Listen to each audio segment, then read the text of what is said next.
മാസപ്പിറവ് കണ്ടില്ല, കസാലക്കളി നാളത്തേക്ക് മാറ്റി വെച്ചു. ഇമാതിരി നാണം കെട്ടൊരു പാർട്ടി.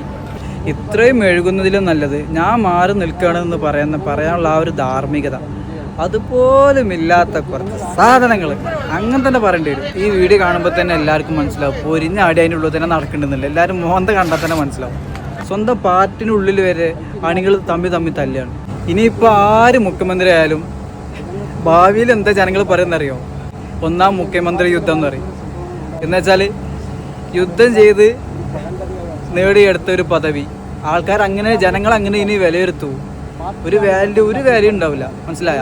ഈ സ്ഥാനത്ത് LDF ആയിരുന്നെങ്കിൽ മുഖ്യമന്ത്രിയും ആയി മന്ത്രിസഭയും കൂടി ഒരു വികസന പദ്ധതികളും ചർച്ച ചെയ്ത് മുന്നോട്ട് അങ്ങനെ പോണ സമയമാണ് ഇപ്പോൾ. എന്തേ ആ ജനങ്ങൾക്കൊരു ചേഞ്ച് വേണത്രേ. ചേഞ്ച് എങ്ങനെ ഇരിക്കണം? ഇപ്പോൾ ചേഞ്ച് കിട്ടണം. ജനങ്ങൾക്ക് ഇത് തന്നെ കിട്ടണം. തെരഞ്ഞെടുപ്പിൽ ജയിച്ചിട്ടും തോറ്റുപോയ പാർട്ടി തൽക്കാലം മുഖ്യമന്ത്രി ആരാന്ന് തീരുമാനിക്കട്ടെ. ഓക്കെ, അതുവരേക്ക് നമ്മൾ പോവാം. നിങ്ങൾ അവിടെ ഇരുന്ന് ചർച്ച തീരുമാനിച്ചോളി. ഇന്ന് നാളെ ആവില്ല, മറ്റന്നാൾ ആവില്ല, ഒരു തീരുമാനം